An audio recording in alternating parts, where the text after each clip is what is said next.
friends, Julie Earl, Crazy About You Ministry. How are you doing? And this is day 3 for fasting to become more like Jesus. And I hope you're doing well.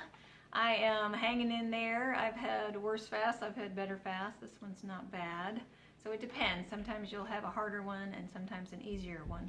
I want to help you with a few physical tips real quick. So my husband does a lot of intermittent fasting, which means he eats one meal a day, and he does keto. And Dr. Berg has helped him a lot with that. I'm not a fan of keto, but he is. So take some salt crystals. This is Himalayan salt, which still has the minerals in it. And take 2 or 3 of these throughout the day. Just chew on them, and that'll get some minerals and nutrients into you. Also, you can do some sort of mineral water. I've heard some people say distilled water, but that wouldn't make sense because I don't know if the minerals are in there. But this is sparkling mineral water, which isn't very good. I'm going to go ahead and get some just regular mineral water at the store, but just 1 or 2 of these a day throughout the day just to get the electrolytes, minerals in you, something like that. And that'll help with your energy. That'll help you not to be so lightheaded. So an important tip that I think will help, you can also drink herbal teas without sweeteners in them. Then there's no calories. And of course, lots of water. That's always a given. And feel free to enjoy the smells. And I've got the grandkids over because my daughter and her family are moving, so we're very busy trying to help them get ready to go. And so I'm taking them a lot and having to cook for them, but just enjoy that smell. Just be like, ooh, that smells good, and then don't focus on it, just move on. And the smell actually will get stronger as the more you fast. So you can pretend you just ate, if that helps any. So as far as how I'm doing spiritually, I am, again, very busy, but I have really sweet prayer time in the mornings. I just lay in bed and talk to Jesus and enjoy him.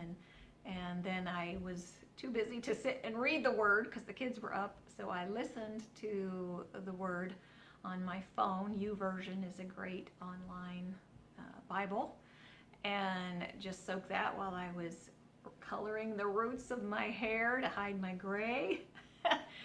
And so you're just getting the Word in you. You're praying whenever you can. If you're like, man, I'm not having time to pray and spend hours in the Word, that's okay. God is still permeating you with his heart. And then the weaker you become, the more you're looking to his strength, and it really does help you. Also, patience is a thing that you may start to feel. You're impatient, so just pray in the Spirit. If you don't pray in the Spirit, then just pray.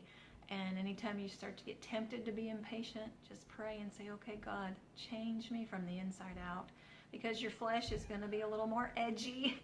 And so that's a great opportunity to become more like the Lord, is because you don't have your natural reserves, so you're relying on his. As far as food addictions and other lusts that we talked about yesterday, I want to encourage you again, you're fixing your eyes on Jesus, not on food. If you have issues with sexual lust, then fasting will help with that as well, because it will break things off of you in the spirit realm. It also, again, it changes those neural pathways because you're focused on the Lord and not on visual things that you shouldn't be. There's a chemical reaction that happens when you're looking at pornography, and it has to be broken. And there's a couple things that can break it. Fasting is great because it tunes you into God, and it just causes you to put all that aside, and also falling in love with Jesus. That helps with food addiction, that helps with sexual addiction, and any other lust that you're battling. And I want to encourage you, I have a book called No More No. This is backward, and I have a Bible study.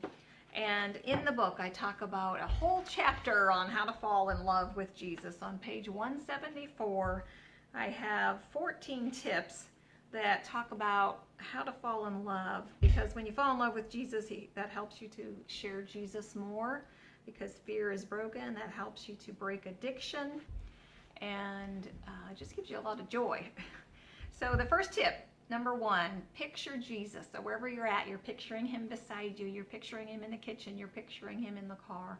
Akian did a painting of him, and then the little boy that went to heaven said, yeah, that's what Jesus looks like. So just picture him with you. Number 2, say, I love you, Jesus.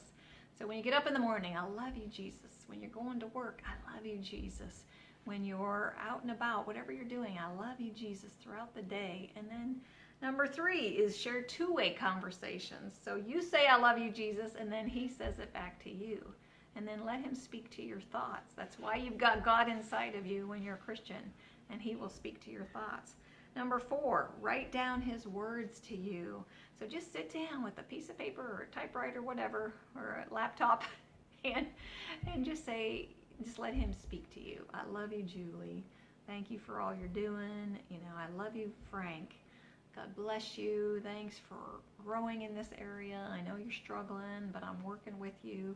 Whatever it is, just let him speak to you and write it down. It'll really encourage you in the future.